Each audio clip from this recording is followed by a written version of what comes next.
मारेगाव वार्ता news channel, ताज्या घडामोडी व परिसरातील वार्ता थेट आपल्यापर्यंत। मारेगाव वार्ता। बोटोडी कोळसा तस्करावर कार्यवाही करून कोल डिपो बंद करा, राष्ट्रवादी काँग्रेसची मागणी।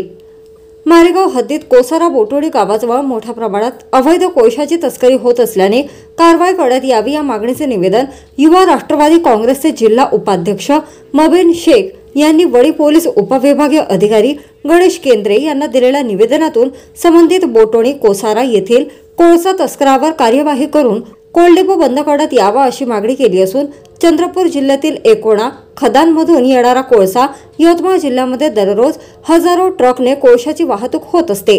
काही कोळशाची तस्करी कोसारा व बोटोडी या गावात दिवस रात्री होत आहे। खदानीतून येणाऱ्या ट्रकमधून वाहन चालकाकडून कोळसा घेऊन या परिसरात कोळशाचा मोठ्या प्रमाणात साठा केला जातो व या कोळशाचा डेपो तयार करण्यात आला आहे।